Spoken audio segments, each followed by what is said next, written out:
Hey everyone. So today I am going to tell you what is all about composition and lighting. So you might create a model.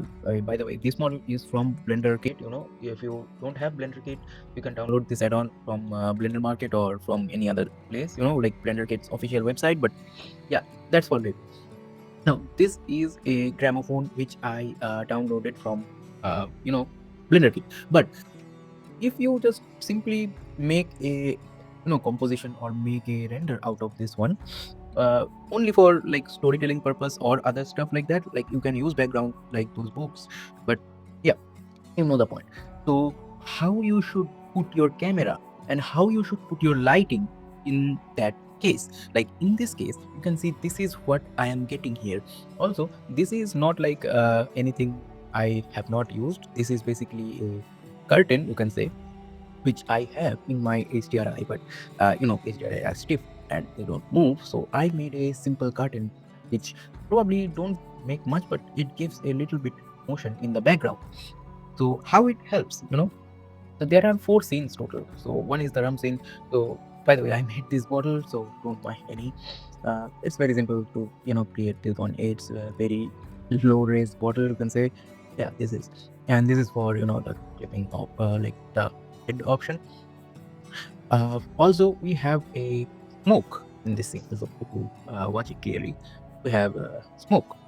So yeah, and if this scene does not look like this, basically because I rotated this to project from the back of uh, our light scene.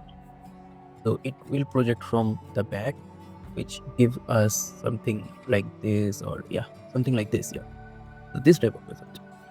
Yeah, altogether it's all about composition. And from this composition you can see there is a glass, there is a rum bottle, and it is very simple to create also. The next scene we have is the fan scene, where you can see there is nothing literally. This is a spear with a little bit like exclusion here and some planes, and another spear with a plane or spear, you can say, with a weirdly modified up. It is actually a old fan design. You can find them on internet. But yeah, altogether, this is what you get. Well, if you don't think it is much of a deal, because it is not much of a deal. So you can basically do any of that very easily. It's not like a huge deal to do, but from learning like how you should use the composition, like if you use the camera here, you can see I can use the composition guides, which we have like tides, the center, the diagonal, and there is a lot more compositional guide in this guide section. We have triangle A, triangle B, and there is a lot. So your basic composition helps you a lot in your scenes. So firstly, delete everything and create a small plane. Now this is gonna be our base. So let's make it 5 so it is a little bit bigger. Now create a product. I can say it is a cube. Let's make it 0.5 or make it a little bit less. Yeah, like point okay, kind of point 1. Yeah, point 1. So I guess point 1. No, yeah, I get it, point 1, and now it is point 2. So this is gonna be our model. So let's model out something. So this is our product. Let's go to EV. So we can see it, right? This is our product. What we should do to create our product more visually appealing look. First, we need to add a camera. So this is gonna be in the center frame. Then I'm going to add a camera, and we have a camera in the center. But how about adding depth of field and other stuff? We can see our camera is pretty good doing here, but what about the depth of field and perspective and things like that? So let's bring our cube a little bit up.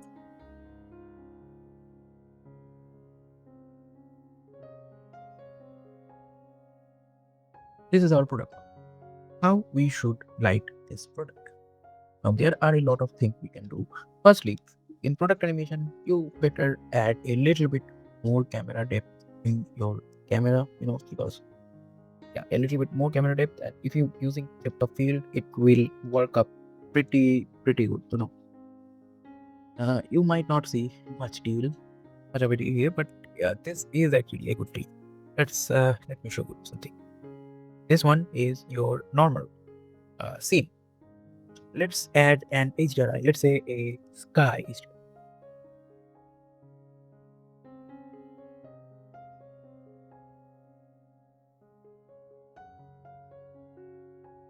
Like you getting a overall light now, and you can see the difference in EV and cycles. In EV, let's bring all that. You're getting something like this, but in cycles, getting something like this. Okay, let's. Firstly, you need to do some crazy thing here. That is creating some lights. So for creating some lights, you need to turn down the light. So this is now a dark, but not totally dark place. So we need to add a area light first for our product. Now this is also called a god light because it's just coming from above.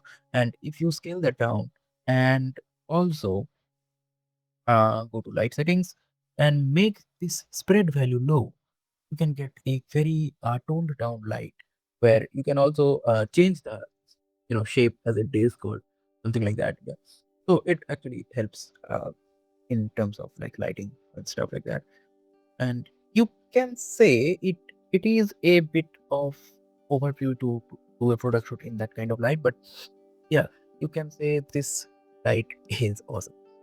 I sometimes use this light, and this is, you can set a base light from above, and you can change the light to anything, but not extreme colors because it's not recommended to use extreme colors in lighting. So a little bit saturation would be enough. You are getting a harsh shadow in here, and you know that if you know, like, it is depending on the spread value of the light, like how hard your shadow can get. So if you make it soft, the light will be soft, but it also spread through the entire area, and it will be like, yeah, things like that.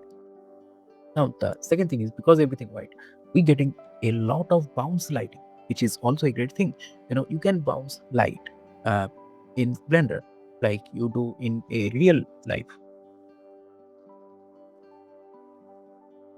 We want some bounce light going from here to here.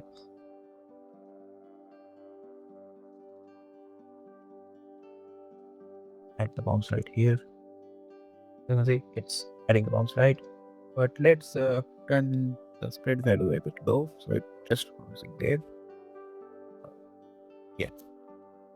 And now, if you see,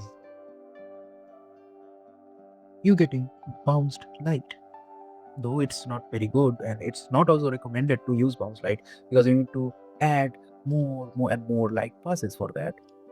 But why not? If you add a bounce light in your scene, it can enhance your scene a lot. Uh, and I mean actually a lot. Let's say you just rotate this like that.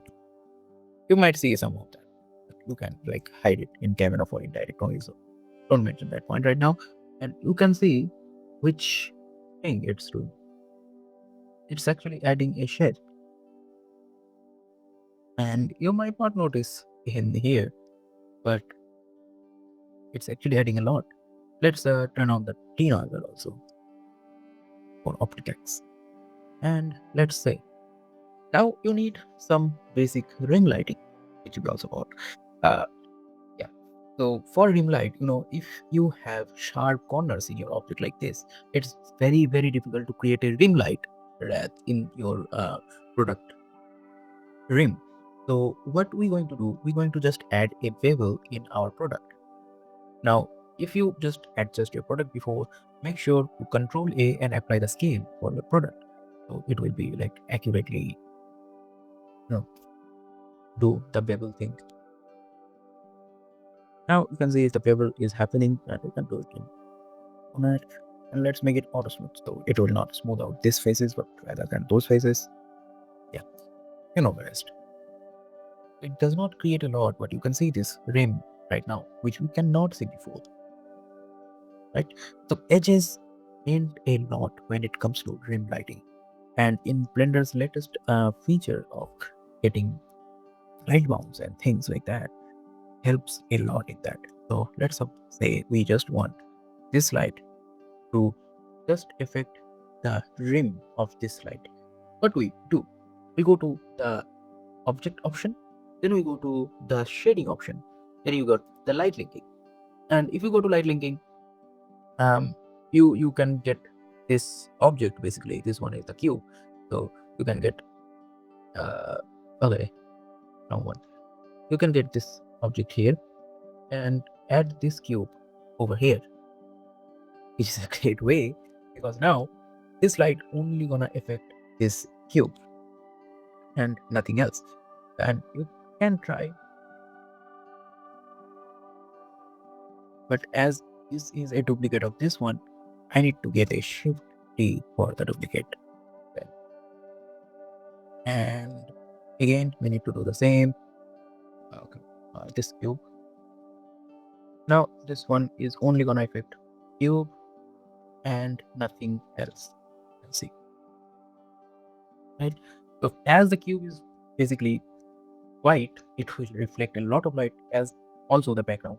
But just know one thing, when you adding light, it's always recommended to add the rim light a bit further, just on the rim itself, and add it rectangle or square according to your needs. But yeah, this will add in whole new dynamic in your scene.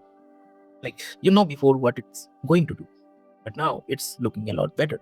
The default HDRI scene where nothing is, only HDRI, but now you have some lights in your scene, and you can do the same for this light to the other side. So this corner would be the rim light. So you know the point here, right? Just make any product you want, like this cube also be enough. Just know how to composite this frame. You get a lot of compositor help, like how to guide myself. You have the price where it shows like where your product need to be. So I use a lot, so I know like where this product need to be. But yeah, you can centralize your product. Like you can see is exactly at the center frame, the half and the half.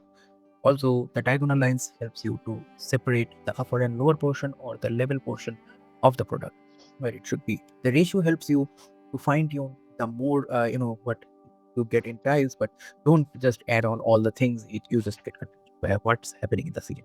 So just add which things you need, what you need in the right place, and the rest is like you see. Now shading helps a lot also.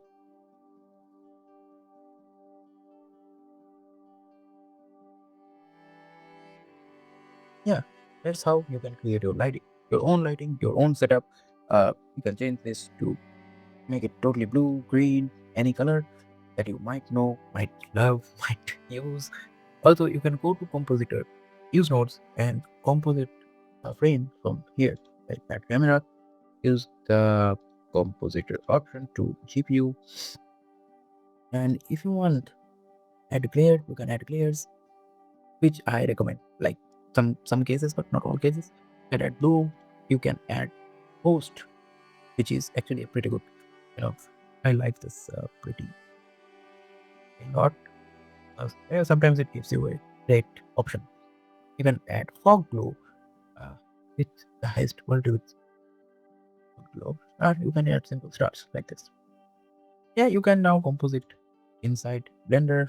However, you do that, you want using different uh, layers. You can also do it from here, different scene, different layer, all the things all together. And this is actually a very cool thing. So you might like this one. Anyway, this is all for today, guys. See you later in the next video, and keep blending.